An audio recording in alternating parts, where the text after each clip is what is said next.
अमृतसर पंजाब के truck driver Surendra Singh Dhillon, और वो खुद सुनाएंगे अपने साथ घटी एक सच्ची घटना कि एक रोज वो कैसे अपने जिंदगी के एक ऐसे अनुभव से टकरा गए जिसे वो जिंदगी भर चाह कर भी नहीं भुला सकते। शायद। साहब जी, बड़ी पुरानी बात हो गई है। तब मैं अमृतसर से ट्रक लेकर किश्तवाड़ जा रहा था। मुझे सीधा रूट था, संबा उधमपुर डोडा होते हुए किश्तवाड़। बहुत वजन था जी गड्डी पे, बिजली की केबलें थी और ऊपर से रास्ते पे बर्फ पड़ी हुई थी, तो जो बड़ा संभाल के चलाना पड़ रहा था। रात भर ड्राइविंग की जी।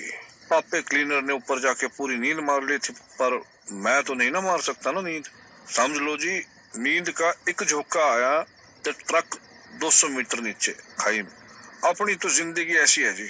तो साहब जी, हमने अभी डोडा क्रॉस किया था, थोड़ा आगे जैसे ही पहुंचे तो कोई ना आवाज दे रहा था पीछे से, अब्बू, अब्बू। और मैंने सोचा होगा कोई, सानू की लेना। साढ़े तो जुबान पे वाहेगुरु, तो पैर तो थल्ले एक्सीलेटर। गड्डी टाइम पे किश्तवाड़ लगनी चाहिए बस। तो साहब जी, मैं 2 किलोमीटर आगे निकल गया, पर वो आवाज अभी भी बंद नहीं हुई। अब्बू, अब्बू। मेरा तो सर घूम गया जी। क्या हुआ प्राजी? बिल्कुल फट्टे चक दिए तुमने तो। ओ पापे, तुझे तो ना मौत में भी नींद ही आनी है। ऐसा क्यों बोल रहे हो जी? अभी तो पूरी जवानी है। ओ जवानी के बच्चे, ओ कान ला के सुन, कुछ सुनाई दे रहा है तेरे को? अब्बू बचा लो, अब्बू। सुनाई तो दे रही है, पर प्राजी, मेरे को ने कश्मीरी ने बताया था, ऐसी ऊंचाइयों पर ना हवाएं बड़ी हल्की होती हैं, तो आवाजों को यहाँ से वहां जाने में कई दिन लग जाते हैं। तो समझ रहे हो ना जी आप? अपने प्यो को बुला रहा होगा कोई कुछ दिन पहले, हमें अब सुनाई दे रही है वो आवाज। ओए खुत्तिया, ओ मैनू हल्की भारी आवाज ना समझा, वो पिछले 2 किलोमीटर से आ रही है आवाज। ये क्या बोल रहे हो? सुन, ध्यान से सुन। वो आवाज जो है ना, ऐसी आ रहा है। अब्बू, अब्बू, अब्बू जान। बोल तो सही रहे हो प्राजी, पर दिख तो कोई नहीं रहा। मुझे तभी अचानक मेरे सामने का दरवाजा खुला और वो कोई मुंडा था जी, पर उसकी शक्ल ना बिल्कुल प्रेत जैसी, काला सुखा, हड्डियां दन हड्जा। सच मानो साहब जी, बस हड्डियां ही हड्डियां दिख रही थी उसके शरीर विच। आँखां गड्ढे विच दसी, और आवाज जैसे कोई गहरी खाई से आवाज दे रहा हो। मुझे फटाक से अंदर आया और आके सीट पे बैठ गया, पैर सिकोड़ के, डर के सहमा सा। अब्बू जा, किधर हो अब्बू जा? सच कहूं साहब जी, मैं तो डर गया था, पर हिम्मत करके पूछा, अब कहाँ जाना पुत्र? पर जी वो चुप रहा। मैंने फिर पूछा, किश्तवाड़ जाना है, और कुछ तो दस। तो जी उसने पलट के मेरी ओर देखा। उनसे दूर। मैं पूछा, और किन से दूर भाई? पर उसकी आंखों में बस डर था जी, डर।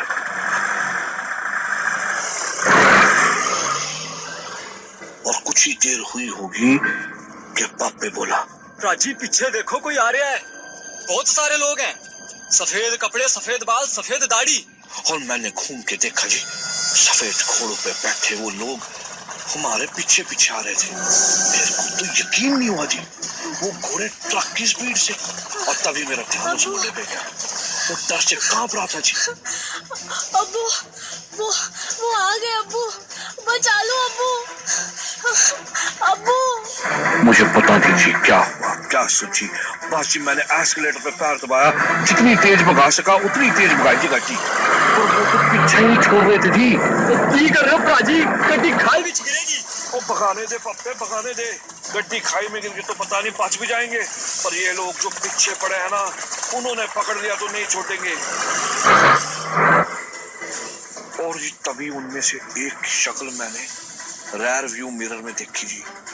मुझे सफेद बर्फ जैसा दाढ़ी बाल हवा में उड़ रहे सफेद हो। तभी अचानक दूसरी ओर से गेट खुला, हवा का जोर का झोंका बाहर से निकला और फिर धड़ाम से दरवाजा बंद हुआ। वो मुंडा बाहर निकल गया जी, हवा के एक झोंके के साथ।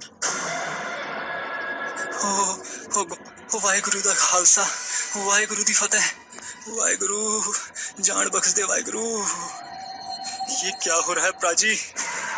वो कहाँ कूद गया चलते ट्रक से, वो भी। और प्राजी देखो देखो, वो सारे भी चले गए। लगता है पापे वो सब मुंडे के पीछे आए थे, उड़ गए। आज तो ना जी, मौत देखी जीते जी। मुझे पापे डर से पीला पड़ चुका था।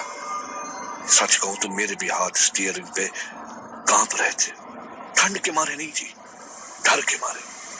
बस वाहेगुरु का नाम लेते लेते किस तरह किश्तवाड़ पहुंचे तो जान में जान आई जी।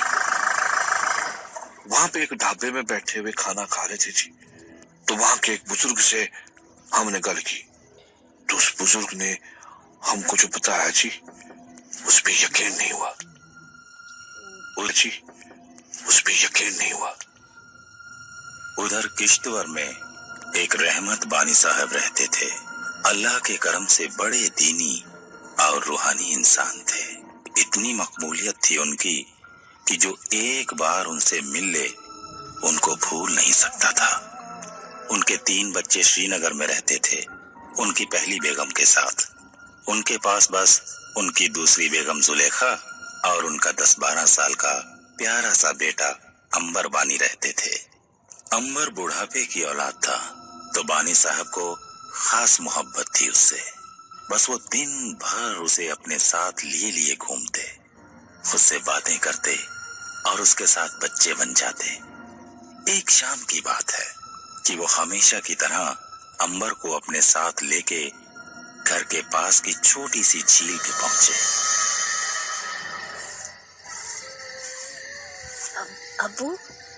अबू आप यहाँ आके हमेशा खामोश क्यों हो जाते हैं? क्योंकि जोर से बोलने से जिन्नातों की आवाज नहीं सुनाई देती। जिन्नात यहाँ आते हैं वो? हाँ, ध्यान से सुनो, वो आ गए। कुछ सुनाई दे रहा है? कुछ भी नहीं अब्बू। ध्यान से सुनो। ये तो पानी की आवाज आ रही है। हाँ, जिन्नात वजू कर रहे हैं। और वो देखो, झील के किनारे उनके पैरों के निशान। हाँ सच्ची अब्बू, पर वो दिखाई क्यों नहीं दे रहे?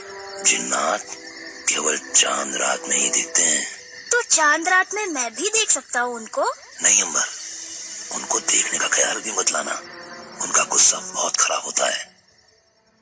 अंबर था तो बच्चा ही, बस उसके दिमाग में जाने कहां से जिन्नात को देखने की धूम सवार हो गई।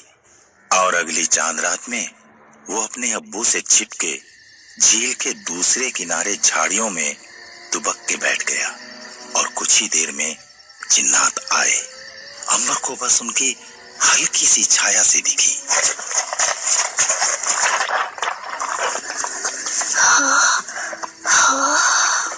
और फिर जैसे ही जिन्नात वजू करके अपने सफेद घोड़ों पे सवार होकर वहां से निकले, अंबर भी घोड़ों की टापों की आवाज का पीछा करता हुआ उनके पीछे पीछे भागा। पर कुछ ही दूर चलने के बाद उसे आवाजें सुनाई देना बंद हो गईं।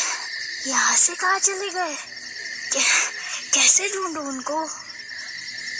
वो रास्ता ढूंढने की कोशिश में अभी कुछ आगे गया ही होगा कि उसे सामने एक लकड़ी की उजाड़ सी पुरानी मस्जिद दिखी।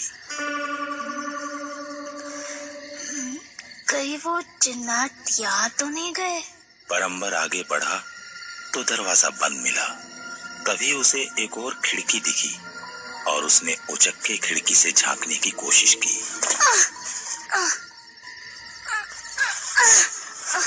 और उसने अंदर देखा कि अंदर कुछ तस्बीह हवा में झूल रही थी।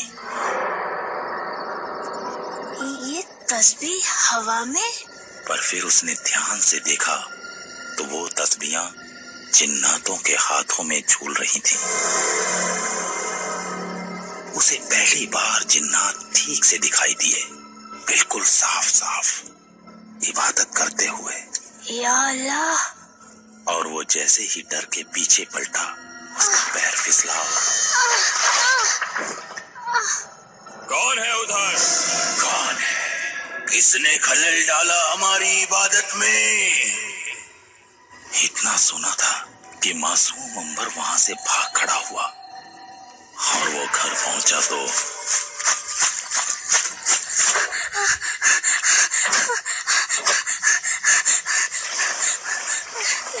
इतनी शाम ढले, कहाँ से आ रहे हो अंबर? कहीं नहीं अब्बू, कहीं नहीं, ऐसे ही। ठीक है, हाथ पैर धो के खाना खा के सो जाओ, काफी देर हो चुकी है। रहमत ने भी जोर देकर पूछा नहीं, और दोनों रात का खाना खाकर सो गए।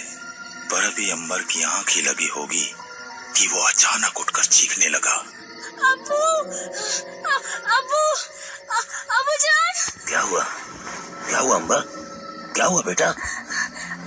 वो आ गए, वो आ गए। कौन आ गया बेटा? कौन आ गया? जिन्नात। अब्बू, जिन्नात। जिन्नात? क्या कह रहे हो? कहाँ है जिन्नात?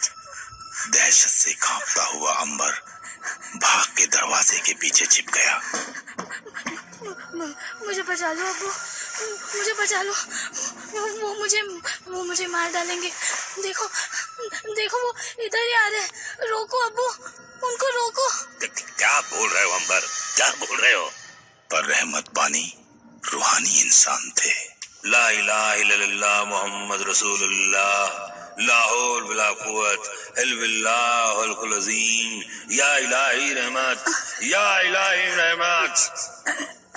बस बेटा, बस बेफिक्र रहो। मैंने पूरे घर को चारों ओर से बंद कर दिया है। अब यहाँ कोई नहीं आ सकता, कोई नहीं।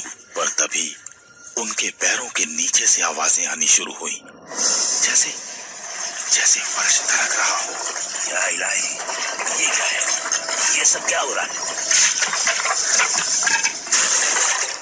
और कुछ ही देर में जिन्नात फर्श फाड़ कर ऊपर आ गए, और इससे पहले कि रहमत कुछ समझ पाते, गुर्राते हुए जिन्नात अंबर की छाती पर चढ़ बैठे।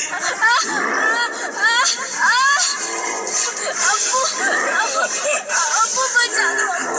कौन हो तुम? क्या चाहते हो? छोड़ दो मेरे मासूम बच्चे को, छोड़ दो। उसने क्या बिगाड़ा है? छोड़ो। हमारी इबादत में खलल डाला है इसने, नापाक किया है हमारी इबादत को। वो भी बच्चा है, मासूम है। रहमत को अंबर की सांसें घुटती दिखी। वो तड़प रहा था। अपने बेटे को तड़पता देखकर रहमत चीखी, बेटा अंबर, मेरे बच्चे, मैं इन जिन्नातों को बस एक लम्हे के लिए रोक सकता हूँ। बस तू उसी लम्हे में जान बचाकर भाग सकता है तो भाग जा। ला इलाहा इल्लल्लाह मुहम्मद रसूलुल्लाह, या इलाही रहमान, अंबर। और उनके असर से एक लम्हे को जिन्नात जहां थे वहीं रुक गए, और बस अंबर उठकर जो भागा है तो वो आज तक भाग रहा है, और जिन्नात उसका पीछा कर रहे हैं। कितने साल हो गए इस बात को? 50 बरस तो हो गए होंगे। पर पापा, वो मुंडा तो सिर्फ 10-12 साल का था, उससे ज्यादा नहीं होगा? वो तो उसी वक्त मर गया था बेटा, जब जिन्नात उसकी छाती पर चढ़ बैठे थे। भागी तो उसकी रूह थी, और वो बेरहम जिन्नात उसकी रूह का पीछा कर रहे हैं, और जाने कब तक करते रहेंगे। पर बाबे, एक गाल दसो, ये सारी गाल आपको कैसे पता है जी? पीछे देखिए। और साहब जी, जब मैंने पीछे देखा तो मुझे वही मस्जिद दिखाई दी जिसमें उस छोटे से बच्चे अंबर ने जिन्नातों को देखा था। मैं बता नहीं सकता जी मैं कितना डर गया था जब मैं फिर से उस बुढ़े आदमी की तरफ देखने को घूमा तो जी मेरे सामने बुढ़ा आदमी नहीं पर वही सफेद दाढ़ी सफेद कपड़ों वाला जिन्नात दिखा जो हमारा पीछा कर रहा था जी। ये देखकर तो मैं घबरा गया जी और घबराकर मैं अपनी कुर्सी से खड़ा हो गया। मैंने देखा कि मैं चारों तरफ से उन सफेद पोश जिन्नातों से घिरा हुआ हूँ और उन्हीं जिन्नातों के बीच में से सफेद कपड़े पहने हुए वही बच्चा अंबर निकल के आया जी। ये देख के तो मेरे पैरों के नीचे से जमीन खसक गई साहब।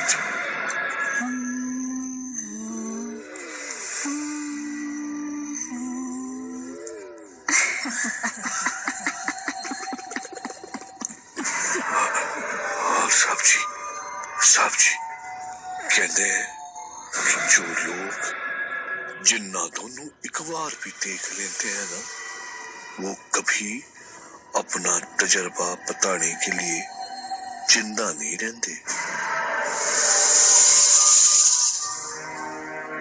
सवाल है कि क्या अंबर वाकई 50 साल पहले मर चुका था? अगर हाँ तो क्या जिन्नात उसकी रूह का पीछा कर रहे थे? पर क्यों?